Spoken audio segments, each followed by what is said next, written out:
नमस्कार, मैं संजय सिन्हा आज आपके सामने लेकर आया हूँ कोर्ट कचहरी की बातें। जी हाँ, कोर्ट कचहरी की बातें। वैसे तो कहा यही जाता है कि एक आम आदमी को अपनी ज़िंदगी में पुलिस और कोर्ट कचहरी थाने का चक्कर न लगाना पड़े, पर आपको जागरूक होना बहुत ज़रूरी है। आपको ये जानना बहुत ज़रूरी है, समझना बहुत ज़रूरी है कि कोर्ट कचहरी का मामला होता क्या है। तो मैं आपके सामने जो आज जानकारी लेकर आया हूँ बहुत ही ख़ास है, और तब बहुत ख़ास है जब आपका कोई दोस्त, आपका कोई साथी, आपके परिवार का कोई सदस्य अगर गर्म मिजाज का है, उसे अपने ऊपर नियंत्रण नहीं होता, क्रोध जल्दी आता है, तो उस तरह के दोस्तों के साथ जब आप किसी ऐसी परिस्थिति में फंसते हैं जहां कोई मारपीट हो रही हो या कोई घटना घट रही हो, तो कई बार उसके किए अपराध की सज़ा आपको भी भुगतनी पड़ सकती है, मिल सकती है। जी हाँ, कानून की भाषा में इसे समान आशय का कानून कहते हैं, और इंडियन पेनल कोड में आर्टिकल 34 में ये बहुत अच्छे से डिफाइंड है। मैं आपको एक कहानी सुनाता हूँ जिसमें कि समान आशय का जो ये नियम है वो कैसे लागू हुआ। हालांकि इस केस में जिस पर ये मुकदमा बना था वो बरी हो जाता है, पर बहुत लंबा प्रोसेस है, बहुत लंबी प्रक्रिया चलती है और पूरी कानूनी पेचीदगियों का उसे सामना करना पड़ता है। तो मैं आपको आज जो कहानी सुना रहा हूँ बहुत ही लीडिंग केस है, और वो कॉमन इंटेंशन यानी समान आशय IPC 34 के लिए LLB के पाठ्यक्रम में बहुत ख़ास तरीके से इसको पढ़ाया जाता है, क्योंकि ये कानून जो है एक लीडिंग केस के रूप में इसको माना जाता है।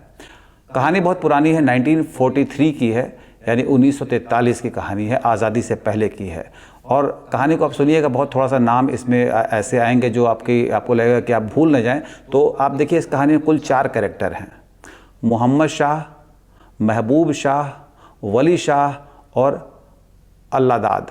बस 4 ही कैरेक्टर हैं। अल्लादाद, मोहम्मद शाह, महबूब शाह और वली शाह, मैंने 4 नाम लिए हैं।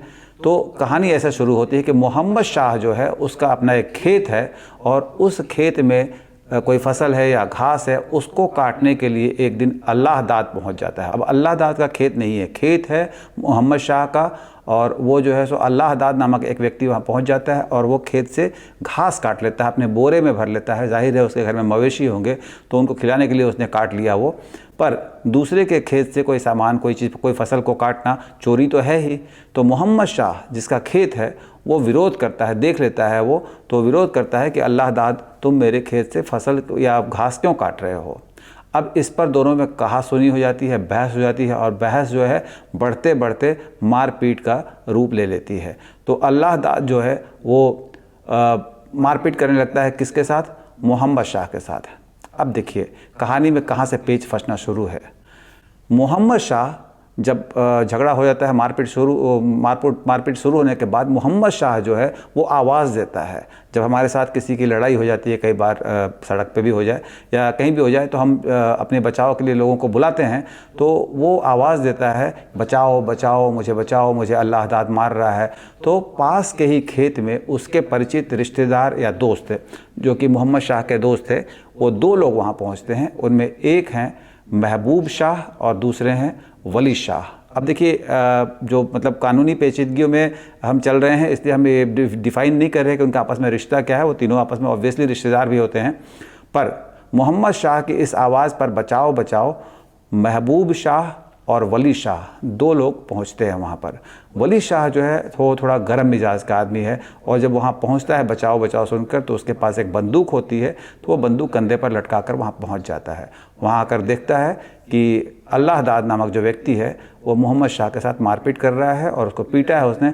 तो वो बिना कुछ देखे हुए तैश में बंदूक उतारता है कंधे से और गोली चला देता है। गोली चलते ही अल्लाहदाद मर जाता है। अब आप कहानी समझ गए होंगे।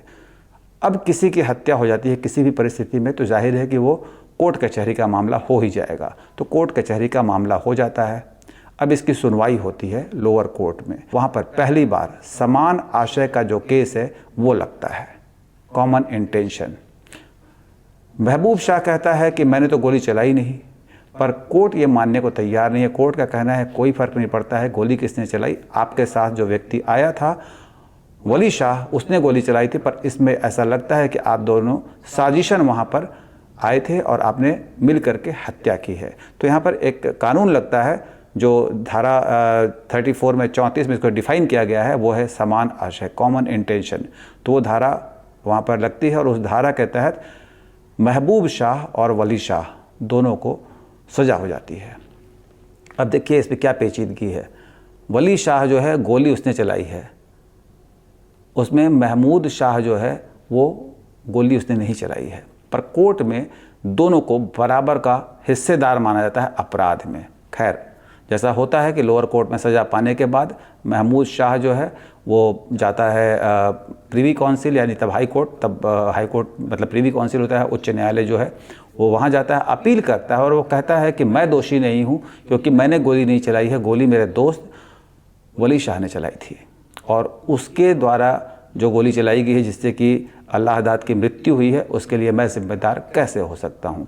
तो विद्वान न्यायाधीश पूरे मामले को सुनते हैं उसमें, और पूरे मामले को सुनने के बाद, समझने के बाद वो इस निष्कर्ष पर पहुँचते हैं कि हाँ, महबूब शाह जो है वो इसमें हत्या का दोषी नहीं है।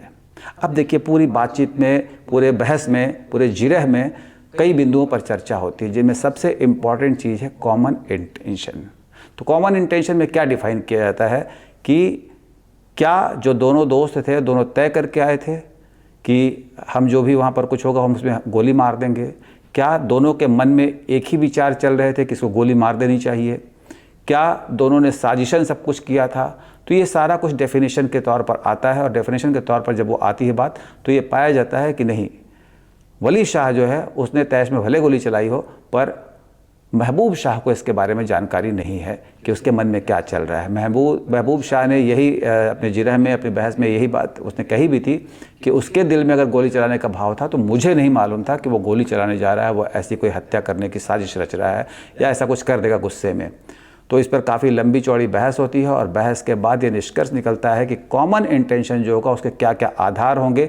उसमें आधार होगा क्राइम का होना, क्राइम के समय मौके पर मौजूद लोगों का होना, और जो लोग मौजूद होंगे उनका इरादतन सब लोगों का एक ही भाव होना चाहिए, मिल कर के वो अपराध को अंजाम दे रहे हों और उनके मन में एक जैसे साजिश का भाव हो, और जब भले गोली एक ने चलाई हो, अपराध एक ने किया हो, अगर ऐसा होगा तो उसमें दोषी सभी लोग पाए जाएंगे। तो ये बहुत लंबी चौड़ी बहस है, मैं आपको बहुत संक्षेप में ये बात बता रहा हूँ ताकि आप आसानी से समझ जाएं। कोर्ट कचहरी की जो भाषा होती है थोड़ी डिफ़िकल्ट होती है, थोड़ी मतलब ऑफिशियल लैंग्वेज होती है, तो उसको समझने में थोड़ी मुश्किल आती है। चूँकि मैं कानून की पढ़ाई कर रहा हूँ तो मैंने कॉम्प्लिकेटेड केस को बहुत सिंपल किया है, क्योंकि ये लीडिंग केस है कॉमन इंटेंशन का जो केस है, समान आशय का। तो समान आशय जिससे कि आप समझ ही रहे होंगे कि एक ही आशय, एक ही उद्देश्य, मतलब मेरे मन में भी वही उद्देश्य है, उनके मन में भी वही उद्देश्य है। अब अपराध तो मैंने कर दिया, पर माना जाएगा कचहरी में, कोर्ट में, कानून की भाषा में कि जो मैंने किया है वो उनका भी उद्देश्य था, इसलिए दोनों लोग उसमें बराबर के इक्वल सज़ा के हकदार हैं, दोनों लोग बराबर के दोषी हैं। तो मैं इस कहानी के ज़रिए इस केस जो है बहुत लीडिंग केस है, और इसको ऐसे नाम दिया गया है कि एम्परर वर्सेस महबूब शाह, या महबूब शाह वर्सेस एम्परर, ऐसा है केस। तो ये 1943 का केस है, बहुत लीडिंग केस है, और कानून में जो लोग शुरुआती पाठ्यक्रम में होते हैं फर्स्ट सेकंड सेमेस्टर में, उनको ज़रूर ये इस पर सवाल आता है। तो ये तो चलो पढ़ाई की बात हो गई, पर हकीकत में ये है कि जब आपकी ज़िंदगी में, आपके आसपास, घर परिवार में या कहीं पर भी कोई ऐसा व्यक्ति हो जो बहुत गुस्सैल हो, जिसके दिमाग पर हमेशा गर्मी चढ़ी रहती हो, तो उससे थोड़ा बचना चाहिए, दूर रहना चाहिए। हालांकि उसी को समझाना चाहिए। अगर महबूब शाह को ये समझाना चाहिए था वली शाह को कि तुम बंदूक लेकर क्यों चल रहे हो, जाहिर हो बंदूक लेकर नहीं आता तो गोली नहीं चलाई जाती, और गोली नहीं चलती तो वो नहीं मरता। अल्लाह ताला, घास की चोरी में गोली मार देना तो डेफिनेटली बिल्कुल ही अनुचित बात थी। पर ये अपराध की जो घटनाएं होती हैं, जो उनके लीडिंग केसेज होते हैं, जो कोर्ट कचहरी में बहस होती है, उससे हमें सामान्य ज़िंदगी में बहुत कुछ सीखने समझने का मौका मिलता है। तो आपको मैं ये समझाना चाहता था इस केस के ज़रिए कि कॉमन इंटेंशन कई बार फंस जाता है। और आपने देखा होगा कि कोई मामला चलता है तो किसी एक हत्या में या कोई घटना में कई लोगों के नाम दर्ज करा दिए जाते हैं, कई लोगों के नाम। आपने बहुत सारे केसेस में देखे होंगे कि घर के परिवार में जितने लोग मौजूद होते हैं, घर में सबके नाम दर्ज होते हैं, जबकि अपराध किसी एक ने किया होता है, पर माता पिता, भाई बहन, दोस्त यार जो भी उस वक्त वहाँ मौजूद होते हैं, सबके नाम दर्ज हो जाते हैं। ठीक है, कचहरी में मामला चलता है, कोर्ट में मामला चलता है, फिर धीरे धीरे उससे सुनवाई होते होते छन छन करके विद्वान न्यायाधीश सारे इंटेंशन को समझते भी हैं, पर एक मुसीबत सी आ जाती है। तो इस केस के ज़रिए संजय सिन्हा आपको बताने की कोशिश कर रहे थे कोर्ट कचहरी की जानकारी के ज़रिए कि अगर आपकी ज़िंदगी में आपके आसपास कोई ऐसा व्यक्ति हो तो थोड़ा केयरफुल रहें, क्योंकि दूसरे का किया अपराध भी कई बार अपने सिर अपने गले, मतलब वो पड़ने की गुंजाइश होती है, संभावना होती है, आशंका होती है। तो ये था महबूब शाह वर्सेस एम्परर का केस, 1943 का केस। बहुत इंपॉर्टेंट केस है, लीडिंग केस है, कॉमन इंटेंशन समान आशय का केस है। और कोर्ट कचहरी की भाषा में बहुत सारे नियम जो हैं सो जिरह के दौरान, बहस के दौरान तय होते हैं और बनते हैं।